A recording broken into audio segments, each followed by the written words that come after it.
This time last year, we held our first CEA conference here in the magnificent King's Inns. Thanks to the quality of the speakers, the calibre of the attendees and the excellent work done by my colleagues in organising it, the event was a resounding success. As soon as that conference closed, planning for this year's event began, and thanks again to the efforts of my colleagues over the intervening period, it is my pleasure on behalf of the CEA to welcome you back to the King's Inns for our second conference.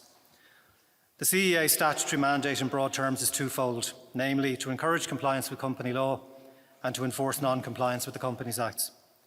While much of the media coverage that the CEA attracts relates to our enforcement work, our advocacy activities throughout the year in the form of providing guidance material to company directors and other relevant actors and through our outreach activities, this conference is the jewel in the crown of our efforts to promote awareness of the importance of compliance with company law. There are over 300,000 companies on the register, and those companies drive the economy, provide employment and make a substantial contribution to our tax base.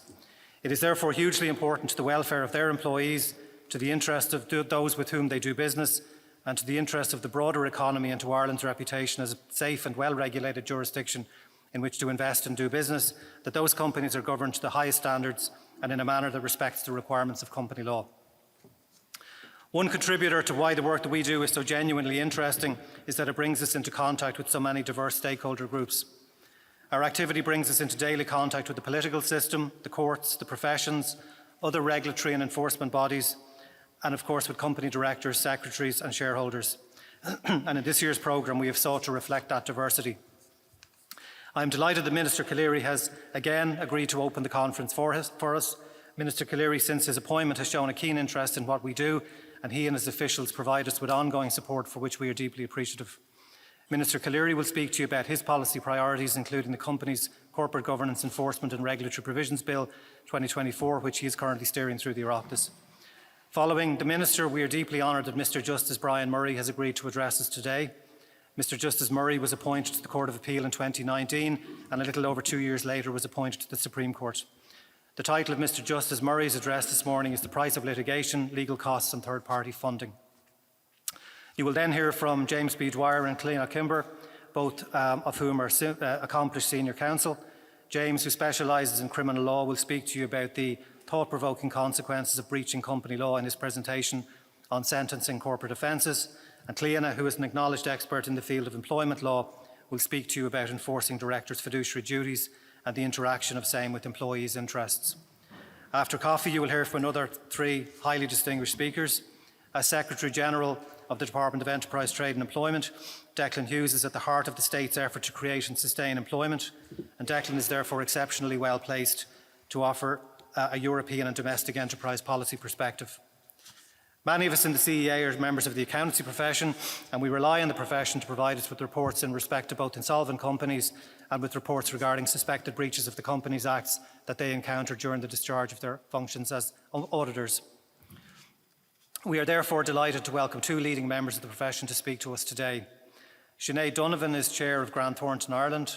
In her capacity as President of Chartered Accountants Ireland, she played a central role in the recent merger of Chartered Accountants Ireland with CPA Ireland. There are therefore few people better placed to speak to the future of the profession than Sinead. With climate change high on the political agenda international and with large corporates increasingly being accused of greenwashing, it is particularly opportune to have Dorarca Dennis address today's conference.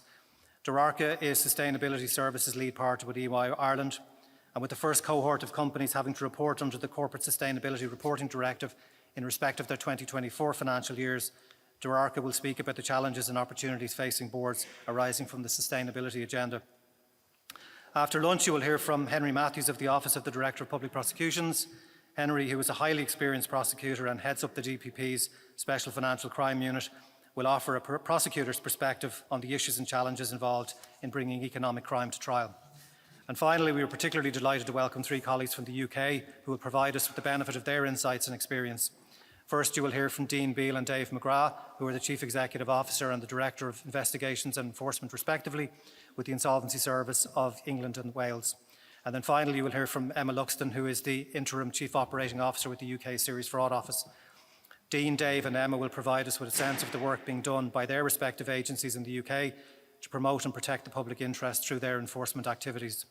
We are delighted to have international colleagues of their calibre presenting to us today. And before I conclude, I would like to take the opportunity to thank each of our speakers for giving so generously of their time and to share their expertise and insights.